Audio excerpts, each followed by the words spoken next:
عزیز دوستوں، ہمارے نوجوان ساتھیوں، پیارے معصوم بچوں، بہت خوشی کی بات ہے اللہ پاک نے ہماری یہ سلطان پیٹ کی مسجد نور، جو بہت پرانی مسجد بھی تھی ماشاءاللہ، برس ہا برس سے مسلمان اپنی جبین نیاز جھکا کر اللہ کی اطاعت و فرما برداری میں مشغول تھے۔ پھر اللہ پاک نے دل میں بات ڈالا کہ اس مسجد کو اپنے گھروں سے زیادہ مزین کیا جائے، خوبصورت بنائی جائے، اس کی توسیع کی جائے۔ جیسے جیسے آبادی بڑھتی ہے، مسجد کے اندر گنجائش کم ہوتی چلی جا رہی ہے، تو ضرورت کو دیکھتے ہوئے ذمہ داروں نے فیصلہ لیا کہ مسجد کی توسیع کی جائے، اس کو بڑھائی جائے اور اس کو اچھے طریقے سے خوبصورت انداز میں بنایا جائے۔ تو اس کے لیے انہوں نے قدم بڑھایا اور اللہ کی نصرت پر یقین کرتے ہوئے مسجد مسجد گئے اور اہل ثروت لوگوں سے تعاون کی درخواست کی۔ اللہ کے نیک بندے اٹھے اور اپنے مال سے، اپنے وقت سے پوری قربانیاں دے کر ماشاءاللہ ایک خوبصورت مسجد کی شکل دے کر آج ہمیں وہاں نماز کی اللہ پاک نے توفیق عطا فرما دی۔ جنہوں نے بھی اس کے لیے کوششیں کی، یقیناً اللہ پاک کے ہاں اس کا اجر عظیم ہے۔ جن کے جان لگے، جن کے مال لگے، وقت لگے، کسی طرح کا بھی مسجد میں ان کا تعاون رہا، یقیناً یہ باعث فخر ہے۔ دنیا میں دیگر اخراجات بھی ہوتے ہیں، شادی بیاہ میں بھی اخراجات ہوتے ہیں اور دیگر تقریبات میں بھی اخراجات ہوتے ہیں، مگر خوش نصیبی کی بات یہ ہے کہ ایک مومن کا خرچ اللہ کے رضا میں، اللہ کی پسندیدہ جگہ جو مسجد ہے اس میں لگے۔ اللہ کے نزدیک بہت ہی پسندیدہ جگہ دنیا میں جو ہے وہ مساجد ہے۔ اللہ پاک ان مساجد کو آباد فرمائے۔ یہ مساجد مومنوں کے لیے ایمان کی آماج گاہ اور پناہ گاہ ہے، روحانی غذا ملنے کی جگہ ہے۔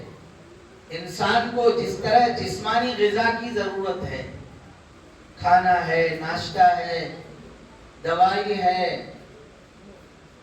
پھل ہے، فروٹس ہے، اس سے انسان کا جسم طاقتور ہوتا ہے۔ اس جسمانی غذا سے بھی کہیں زیادہ روحانی غذا کی ضرورت ہے، کیونکہ یہ جسم ایک دن ختم ہونے والا ہے، لیکن اس جسم کے اندر جو روح ہے، یہ روح باقی رہے گی۔ جب تک اس جسم میں اس روح کا کنیکشن ہے اور تعلق ہے تو یہ جسم حرکت میں ہے، اور جب اس کا کنیکشن کٹ جائے گا تو جسم پھر دنیا کے زمین کے اس سطح پر اوپر کے حصے میں رہنے کے لائق نہیں، پھر اللہ اور اس کے رسول کے حکم کے مطابق اس کو قبر کے حوالے کر دیے جائیں گے۔ لیکن روح بہرحال اگر جسم سے تعلق نہ رہے تو اللہ کی بارگاہ میں پہنچا دیا جاتا ہے، بارگاہ حضیرت القدس میں۔ اور اس روحانی غذا کے لیے یہ مساجد اور اس طرح کی بہترین جگہ جیسے مدارس اور نیک مجالس، اللہ والوں کی مجالس ہیں۔ ان جگہوں پر انسان کے روح کو غذا ملتی ہے، عبادت کے ذریعے سے، ذکر و اذکار کے ذریعے سے، قرآن پاک کی تلاوت کے ذریعے سے، کیونکہ یہ مسجد دنیا میں اسی لیے بنائی گئی ہے۔ نبی پاک صلی اللہ علیہ وسلم نے فرمایا جس کو میں نے حدیث تلاوت کی، فرمایا جس نے اللہ کے لیے مسجد بنائی اللہ اس کے لیے جنت میں گھر بنائے گا۔ بہت مشہور حدیث ہے، سب کوئی جانتا ہے۔ مسجدیں اللہ کے گھر ہیں، یہ پاک جگہ ہے، اسی لیے کتاب میں لکھا ہے کہ آدمی کو یہاں غلط بات سوچنا بھی نہیں چاہیے، یہاں ذکر و اذکار کرنا چاہیے، یہاں تلاوت کرنی چاہیے، مسجدوں میں بیٹھ کر کسی کی غیبت نہیں کرنی چاہیے، مسجدوں میں بیٹھ کر کسی کو ستانے کی بات نہیں سوچنا چاہیے، کیونکہ یہ عبادت کی جگہ ہے، فرض نمازوں کی ادائیگی کی جگہ ہے، جہاں پر مسلمان فرض نماز ادا کرتے ہیں صفوں میں کھڑے ہو کر، جہاں سے اتحاد کا پیغام ملتا ہے۔ مسجد صرف نماز ہی کی جگہ نہیں ہے، مسجد ایک انسان کو اس کی زندگی کی تمام ترقی کے مراحل طے کرنے کے لیے یہ ایک بہترین جگہ ہے۔ یہاں سے اتحاد بھی سیکھ سکتے ہیں، یہاں سے انسانیت کا سبق بھی پڑھایا جاتا ہے، یہاں سے للہیت کا سبق بھی پڑھایا جاتا ہے۔ لہذا مسجد پاکیزہ جگہ ہے، دل کو پاک رکھنا چاہیے۔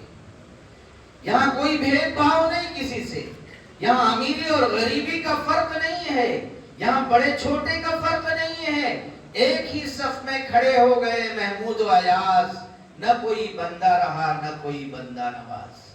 یہ نمازوں کی صف بندی ہوتی ہے اور ہر نماز کے وقت امام صاحب دائیں بائیں دیکھ کر نبی پاک صلی اللہ علیہ وسلم کی اس سنت پر عمل کرتے ہیں کہ آپ صلی اللہ علیہ وسلم نماز کے لیے جب کھڑے ہوتے تھے تو صفوں کی طرف، صفوں کے سیدھا کرنے میں اس کی درستگی کا آپ پورا خیال رکھتے تھے۔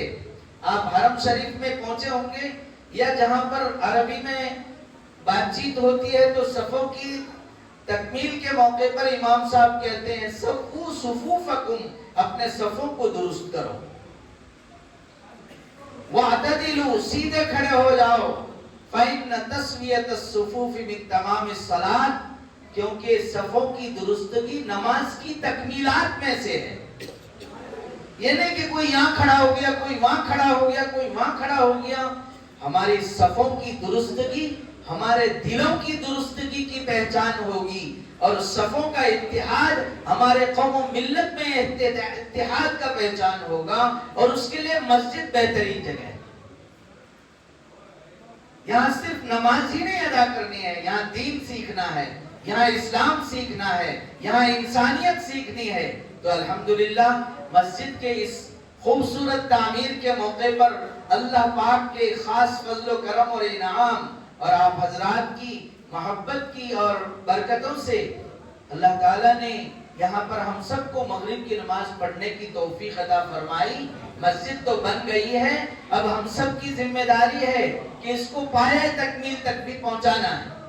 جتنی کوشش آپ نے بنیاد میں کی ہے انشاءاللہ اس کو آخر تک، جیسے آدمی درخت لگاتا ہے تو اس کی پھل کی امید رکھتا ہے، اور درخت جس شان سے اپنے تمام تر قوت کے ساتھ اپنے تمام ٹہنیوں کو چاروں طرف پھیلا دیتا ہے تو اس سے سایہ ملتا ہے، اس سے پھل ملتے ہیں۔ اسی طرح مسجد جب اپنے پایہ تکمیل کو پہنچے گا تو یہ محلے کی خوبصورتی کی بھی پہچان ہوگی، ایمان والوں کی آمد و رفت کی آماج گاہ بنے گی، اور مومن مسجد میں داخل ہو کر اپنے لیے سکون محسوس کرے گا۔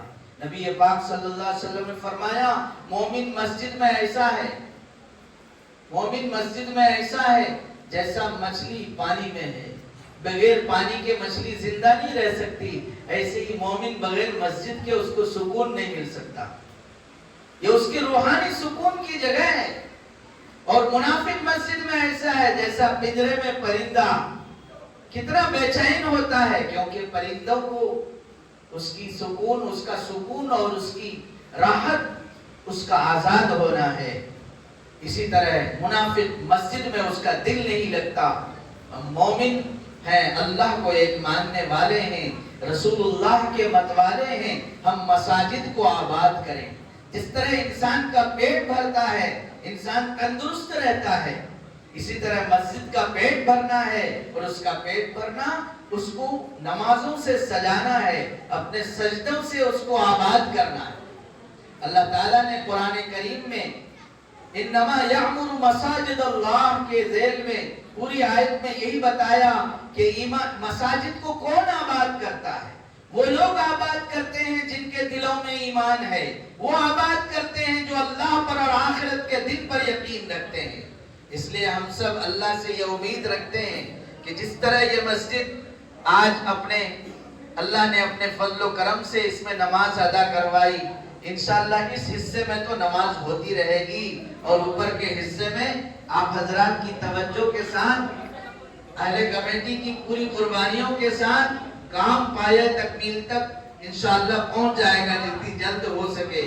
اللہ کرے کہ اس کام کو پایہ تکمیل تک پہنچائے، اور محلے کے ہر چھوٹے بڑے بزرگ مرد عورتیں جن کی بھی جس طرح بھی شہر والوں کی جن کی بھی جس طرح کی بھی قربانیاں ہوئی ہیں، اللہ پاک اس کو اپنی پاک بارگاہ میں قبول فرما کر دنیا و آخرت میں اللہ تبارک و تعالی نجات اور رحمت اور برکت کا ذریعہ بنائے۔ آمین وآخر دعوانا الحمدللہ رب العالمین۔ بسم اللہ الرحمن الرحیم۔ الحمدللہ رب العالمین، والصلاة والسلام على سید الانبیاء والمرسلین محمد وآلہ وصحبہ اجمعین۔ اللہم انکا عفو کریم تحب العفو فاعف عنا یا کریم، یا اکرم الاکرمین، یا اول الاولین، یا آخر الآخرین، یا راحم المساکین، یا ذا القوة المتین، وبرحمتک نستغیث۔ اے اللہ اپنے فضل و کرم سے ہمارے گناہوں کو معاف فرما، خطاؤں کو درگزر فرما۔ اے اللہ دین اور دنیا میں نیک بختی مقدر فرما، امت مسلمہ میں اتحاد پیدا فرما، آپسی انتشار سے حفاظت فرما۔ یا اللہ ہر طرح کے انتشار سے حفاظت فرما۔ یا اللہ تمام مومن مومنات کو یا اللہ ایمان کی بنیاد پر، اسلام کی بنیاد پر، کلمے کی بنیاد پر، نبی پاک صلی اللہ علیہ وسلم کی محبت کی بنیاد پر ایک جان ہو کر زندگی گزارنے کی توفیق عطا فرما۔ اے اللہ رمضان المبارک کے اس بابرکت مہینے کی آمد ہو چکی ہے۔ اے اللہ بہت جلد ہمیں خبر مل جائے گی کہ چاند ہو چکا ہے، چاند کی اطلاع مل جائے گی، اور انشاءاللہ ہم تراویح بھی شروع کر لیں گے۔ اے اللہ ہم تو اس بابرکت مہینے کے انتظار میں ہیں۔ اے اللہ ہمارے اس مہینے کو پورے عبادت کے ساتھ آپ کی یا اللہ محبوبیت کے ساتھ گزارنے کی توفیق عطا فرما۔ اس کے دنوں کو روزے کے ساتھ، راتوں کو تراویح اور تہجد کے ساتھ اے اللہ گزارنے کی توفیق عطا فرما، قرآن کی تلاوت کے ساتھ گزارنے کی توفیق عطا فرما۔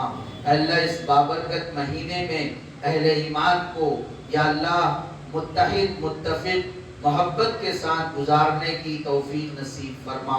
ہر قسم کے اختلافات اور جھگڑے اور آپسی نا اتفاقی سے حفاظت فرما، شیطان کی ہر شر سے حفاظت فرما، انسانوں کے ہر فتنے سے حفاظت فرما۔ دنیا بھر کے مساجد، مدارس، خانقاہ، اوقاف یا اللہ اہل اللہ اور اسی طریقے سے تمام دینی ادارے کی حفاظت فرما، اہل علم علماء کی حفاظت فرما۔ حفاظ کرام جو تراویح سنائیں گے اے اللہ ان کے سینوں کو یا اللہ قرآن کے سنانے کے لیے یا اللہ ان کو شرح صدر نصیب فرما، ان کے سینوں میں مضبوطی پیدا فرما، یادداشت میں مضبوطی پیدا فرما۔ اے اللہ اس بابرکت گھر یہ تیرا ہی گھر ہے، برسہا برس سے آبا و اجداد دے، اس کو اپنے سجدوں سے سنوارا ہے۔ اے اللہ آپ نے ہمیں توفیق دی، ہمارے بھائیوں نے اس کو نئے طریقے سے تعمیر کر کے خوبصورتی کے ساتھ اس کام کو انجام تک پہنچانے کا ٹھانا ہے۔ اے اللہ اس کے لیے مدد فرما، آپ ہی کی مدد کی ضرورت ہے۔ اے اللہ آپ اپنی نصرت کو شامل فرما۔ اے اللہ اس مسجد کی تعمیر کو پایہ تکمیل تک پہنچا، اور جس حصے کی تعمیر ہوئی ہے جہاں ہم بیٹھ کر آپ کے بارگاہ میں ہاتھ پھیلائے ہوئے ہیں، اے اللہ اس میں نمازیوں کو، محلے والوں کو، بچوں کو، جوانوں کو اپنے اپنے نماز کے اوقات میں آ کر جماعت سے نماز ادا کرنے کی توفیق نصیب فرما۔ اس مسجد پر اترنے والی کروڑوں رحمتیں محلے میں اور شہر میں منتقل فرما۔ اللہ اس کی برکت سے شہر کو امن کا آماج گاہ بنا۔ اے اللہ امن و شانتی نصیب فرما۔ دنیا انسانیت کو انسانیت کی بنیاد پر حقوق نصیب فرما۔ اے اللہ اپنے فضل و کرم سے اس دعا کو قبول فرما۔ جنہوں نے جس لائن سے بھی اس میں حصہ لیا ہے اے اللہ ان کو دنیا میں بھی نصیب فرما، آخرت میں بھی نصیب فرما، جنت الفردوس میں اعلیٰ مقام نصیب فرما، مرحومین کی مغفرت فرما۔ اے اللہ اپنے فضل و کرم سے اس دعا کو قبول فرما۔ وصلی اللہ تعالی علی خیر خلقہ ونور عرشہ مظہر لطفہ سیدنا محمد وآلہ وصحبہ اجمعین آمین برحمتک یا ارحم الراحمین۔ السلام علیکم۔